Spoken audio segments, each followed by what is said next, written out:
Okay, social media is on the rise, clip farming is at an all-time high, and damn it, being popular is the thing that people want to be. Whether we're talking about crazy dances or posting your body or doing whatever the new challenge is, everybody's getting involved. Why? They can get their 15 minutes of fame. Literally, it's got me thinking that anybody will do anything they need to do in order for clout and views. This is content creator Normie, and he's anything but a normie. He's trying to break the world record for staying up for the most consecutive hours. 6, 5, 4, 3, 2, 1.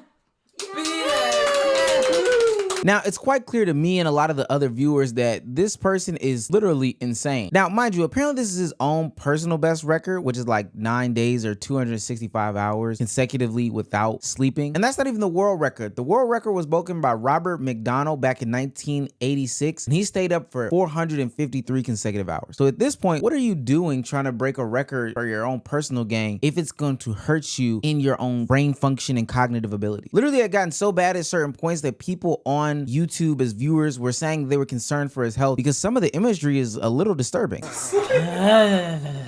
listen to the loud voices of loud mouths, listen to the voices of the angels from the monitor. You are devils, the swarm of demons. Oh my god. Oh my god. Oh my god. That is a... Wait, it's not working. Normie, join. Wait, is it working for y'all? He's trying to do the type racing. He's doing the typing test. He's locked in. He's locked in. Oh, he's already missed the first word. Oh yeah, normally. Let's go. When are we done with the pre-recording? And I don't think some of these things are fake. You can quickly Google these things that prolonged lack of sleep can cause severe cognitive decline and even lead to dementia. Not including the heart issues, not including the breathing issues, not including any other prolonged effects of just not sleeping. But seriously, his mental state is messed up and we can tell that tracks. He could have literally sent himself into a state of psychosis because he decided not to sleep. And this can permanently affect his long-term health, by the way. Things got so bad that even like the police had to intervene, which I don't know, this might be a form of self-harm if he's doing this for clicks and views, but at some point, I think that they should have been able to stop him and just tell him to go to sleep. I know that sounds crazy, but hopefully they could have intervened and did something, but ultimately they just told him to go on his merry little way and see a doctor afterwards. I think one of the more stupidest things about this is the fact that even if he did go on to break the record, he wouldn't have really broke the record. And let me explain why. See, back in 1997, the Guinness Book of World Records, the people that take all this stuff down and put it in a book that you buy at the book fair for way too much, that you find out at Barnes & Noble's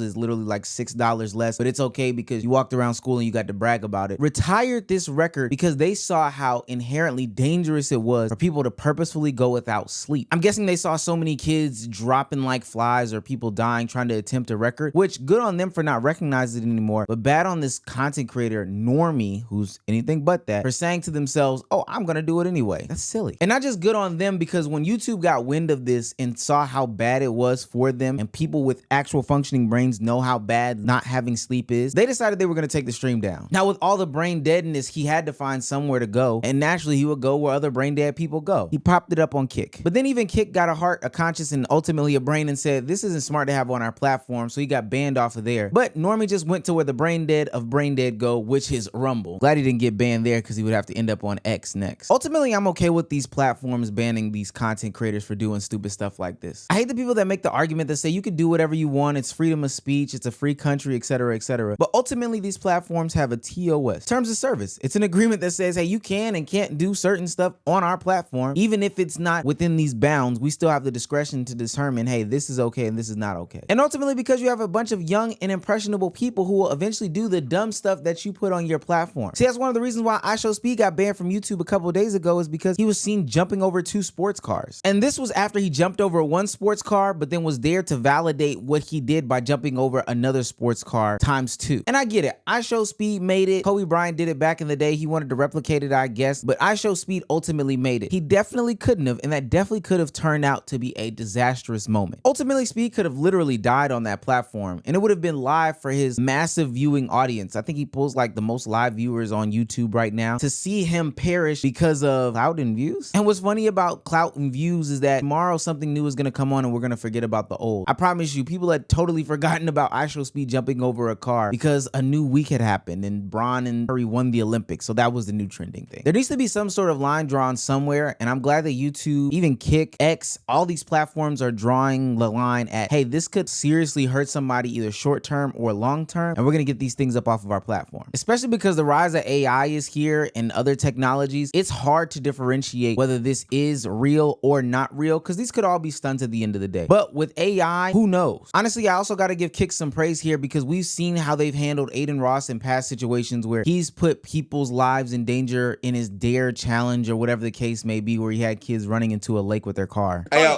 once I see that the towing company is there, I'll send money. I need to see that car get out. I picked up the towing company, bro. Call them, bro. Oh, it's starting fully. Look at this shit. It's gone. No, I need to see the car get out of the water. More streams. Oh, feds, fuck. Alright. Oh, shit. This is so stupid. Who's involved with this? You are? Your vehicle? Is anyone in the vehicle? No, we got out safely. You call it BCA or something? You guys are like live streaming this.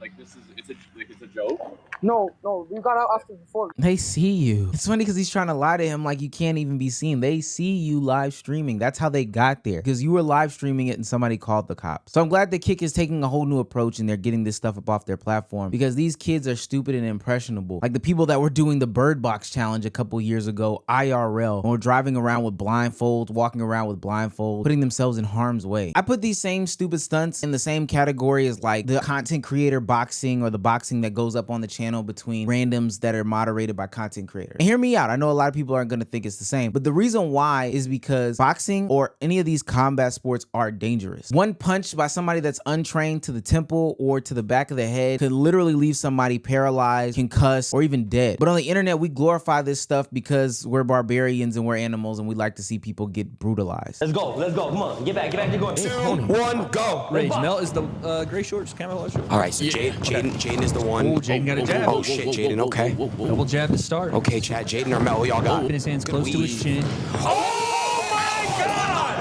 Maybe if these things were done under some sort of sanctioned environment where there are referees, training courses, and some sort of lengthy period where they go through some sort of exercises, then maybe I could be with it. But just getting two sets of gloves from the local Dick's Sporting Goods and putting them in some sort of ring can easily lead to some sort of disaster. Hell, people criticize Logan Paul for that exact same thing in his boxing fights versus like KSI and some of the other content creators. And I will put these in the same categories of the Vitalis and anybody else that's catching the pred naturally, because of course they're doing dangerous things that are replicatable to the naked eye. And of course people don't know that these are stunts, but it's pretty clear now that these are stunts. But who knows that as a kid audience? And I would even take it a step further to say I'm putting that same blame and putting this in the same realm as the people like Liver King or other extreme dietitians that do their content and they push a certain type of diet. Why? Because they glamorize this lifestyle of being fit, fabulous, athletic, and muscular by eating X, Y, and Z. But everybody knows they have dietary restrictions that might not have them be able to complete these certain challenges